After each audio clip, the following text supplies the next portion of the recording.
Coming up on Mountain News at 5:30, the latest from Louisville, where 12 people were killed after a UPS plane crashed near the Muhammad Ali Airport. And a student at one Eastern Kentucky high school creates a blessing box to help feed classmates.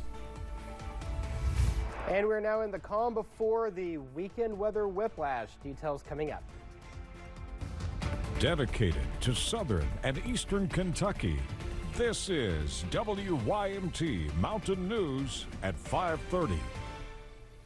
Good evening, I'm Steve Hensley. We continue to follow the tragedy out of Louisville, where at least 12 people were killed after a UPS plane crashed at the Muhammad Ali International Airport. Louisville Mayor Craig Greenberg says 9 people are still unaccounted for after that crash. The National Transportation Safety Board says an engine caught fire and fell off the plane as it was departing from the airport on Tuesday.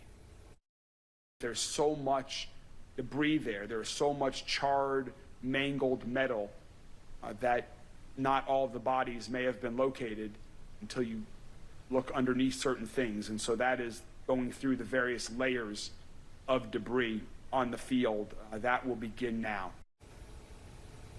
UPS has resumed its operations at its distribution hub following the crash. Senator Rand Paul says he spoke with the NTSB and says they will look at every piece of the airplane to try and determine what caused that crash. Just a short time ago, we learned the names of the 3 crew members on the flight who were killed: Captain Richard Wartenberg, First Officer Lee Truitt, and International Relief Officer Captain Dana Diamond.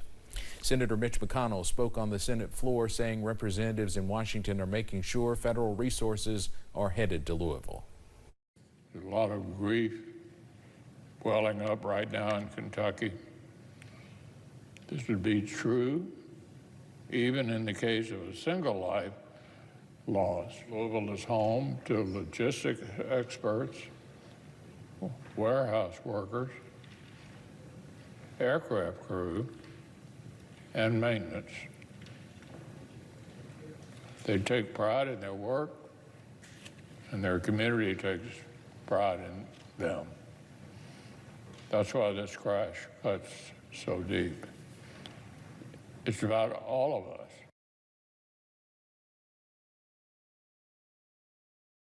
Senator McConnell says he spoke with Mayor Greenberg and continues to stay in close contact with local, state, and federal officials. He says he's keeping his fellow Kentuckians in his prayers. In Madison County, crews are sending support to Louisville. Emergency management says crews spent the morning preparing and loading up decontamination suits to help ongoing recovery efforts. The agency says they are grateful to first responders across the state for their continued teamwork. Union members are honoring the 12 victims who were killed during the crash right now. A vigil is taking place at the local 89 Union Hall in Louisville. A Teamsters chaplain is leading a prayer service and candlelight vigil. We will have more from that vigil tonight at 11 and more about the Louisville crash in our next half hour. First alert weather days begin tomorrow as we are in store for a pretty wild period that could include everything from thunderstorms to snowflakes. Meteorologist Eric Dean has our first look at the forecast. Eric? All right, Steve, as you mentioned, almost everything under the sun this weekend is in store. Storm chances pick up Friday night going into the overnight hours. Saturday is going to be the calm day, but we'll see the front push through for your Sunday, which will drop the temperatures from Monday with highs in the mid-30s. Some places could see that feels like temperature in the teens and 20s. Now let's talk about the severe weather outlook for your Friday. Everybody almost in the WYMT coverage area is under a marginal risk for severe weather or a level 1 out of 5. Large hail will be a main contender. You can see the areas highlighted in blue, damaging winds as well. And there's a very, very low, it's not a 0, but it is a very low tornado risk from Rowan County, Elliott County, all the way to Wayne County, Kentucky, and portions of McCreary County, the area shaded here in purple, something we're going to monitor. very close. All is quiet on First Alert Live. Pinpoint Doppler radar. High pressure is in control right now. We're on the back end of it, which is what's going to keep the temperatures in the upper 60s and low 70s for your Friday. Right now, not bad. Temperatures in the upper 50s and low 60s. If you have plans tonight, make sure you have that WYMT First Alert weather app on your device to receive the hour-by-hour forecast, where we'll see clear skies from top to bottom with temperatures in the mid-40s by 11 o'clock. We'll have the complete timing of events coming up in the First Alert forecast in a few minutes. Steve. Eric, thank you. In Bell County, a man is facing several charges after leading police on a chase. Police executed a traffic stop yesterday in Middlesboro. They noticed a mini bike with two people on it going past the speed limit with no lights. Police say one of the people on the bike got off of it, but they kept chasing Gabriel Schooler, who you see there. Police say he led them into oncoming traffic at one point. When police arrested Schooler, they say he had a shank in one of his socks. In Whitley County, a man was arrested after he was accused of impersonating a peace officer. Yesterday, police were called to the Tattersall area of Corbin.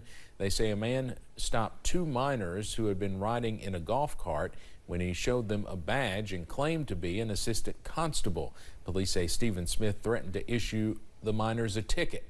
Smith was taken to the Whitley County Detention Center. 10 years ago, a paramedic with Jessamine County EMS died after a car hit him while he was responding to a call. Now one Kentucky EMS department is fighting for a memorial for their fallen friend and paramedic, John Mackey. Carly Hogston shows us what the public can do to honor fallen emergency workers like Mackey. John wasn't just a great paramedic. One thing you have to understand about John is he was a great human being. John Mackey's life was cut short back in 2015 in a line-of-duty accident. Jamie Goodpaster is the one who delivered the news to his wife.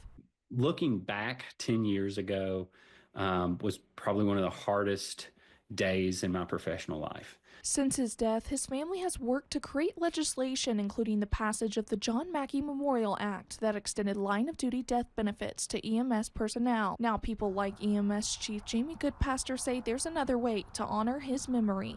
EMS is often the difference between life and death, but generally the last to be recognized. The Kentucky EMS Memorial will serve as a permanent place for remembrance for those heroes like John.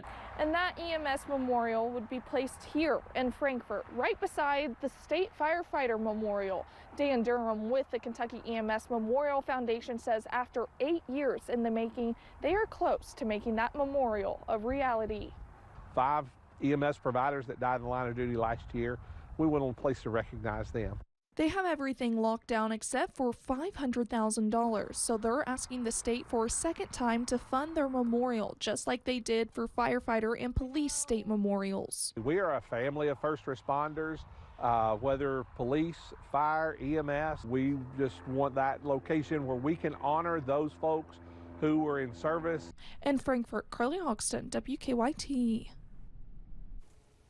In Virginia, a former school teacher who was shot by a 6-year-old was awarded $10 million by a jury.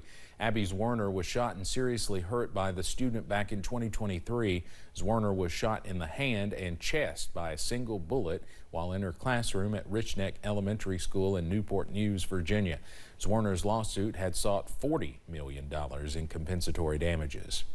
West Virginia just submitted its application for the federal Rural Health Transformation Program to transform health care for rural West Virginians. If approved, the transformation could provide $100 million per year for 5 years to rural health care in West Virginia through the Big Beautiful Bill. Governor Patrick Morrisey says the application focuses on recruiting, training, and retaining healthcare workers, as well as promoting healthy living. The federal government shutdown has reached its 37th day. Senators resumed talks today, which are aimed at resolving the shutdown. Senate Majority Leader John Thune says Republicans are waiting to hear from Democrats regarding a GOP proposal to end the stalemate. One Democrat says reversing some of the Trump administration's mass firings of federal employees has been discussed. As the historic government shutdown continues, the impact of funding shortages continues to grow. With Thanksgiving not too far off now, some airports, such as LaGuardia in New York City, are preparing for up to a 10% reduction in flights, and we're already hearing the cancellations are going up. Air traffic controllers have been working unpaid since the shutdown began on October 1st. Unions, airlines, and others in the industry have been urging lawmakers to come to an agreement to alleviate the pressures and bring service back to normal. Former House Speaker Nancy Pelosi has announced she will not seek re-election for another term in Congress. It would end her nearly 4 decades in Washington. The 85-year-old Congresswoman expressed gratitude and pride for her years representing her constituents in San Francisco. Pelosi was first elected to Congress in 1987. 20 years later, she made history when she became the first ever female House Speaker. She remains the only woman to have held that position. Folks throughout Eastern Kentucky are banding together, helping one another out during times of food uncertainty. WYMT's Amelia Lee introduces us to a girl from Knott County who's been helping to feed her classmates long before the government shutdown. It's all done. On the campus of Knott County Central High School sits the blessing box, filled with food and drinks. I just want them to come out here also, and if they need anything, they can have it, and it's always here. Junior Kylie Jones is the brains behind the blessings. Take that stuff back. Bringing the pantry to life nearly 6 months ago, feeling called after seeing her friends grow up in low-income households. I know that like kids struggle and like their families struggle, and like the area that we live in, there's not a lot of people that have a lot of money. Every weekday morning at 8, just like clockwork, Kylie and her family pass each other water bottles, expertly set up cans, and put together a toiletry section. We don't want them to go hungry. We don't want them to do without. So absolutely come get anything that you need. Dana Hall is Kylie's mom. My car is a roll-in grocery store. She says they spend around $400 a month on items for the box, but also get extra food from those who can give. Don't ever feel guilty. That's exactly what it's here for. Kids can make their way to the blessing box, take whatever they need, and rest assured, knowing that it'll be restocked in the morning. Most of it's probably gone by lunch, so that's just a few hours. Before the school bell rings, students take what they need and are ready to face the day with an added blessing. If you need something, just like come and take it. In Knott County, Amelia Lee, WYMT, Mountain News. Dana says they have an Amazon wish list where people can order food and other items for the blessing box. The family says they hope other schools throughout the region set up similar food pantries. Now, late today, a federal judge in Rhode Island ordered the Trump administration to find the money and fund the money to fully fund SNAP benefits for November. This ruling was in response to a challenge from cities and nonprofits complaining that the administration was only offering to cover 65% of the maximum benefit. Coming up on Mountain News at 5:30, the home of an NBA coach is destroyed by a massive fire.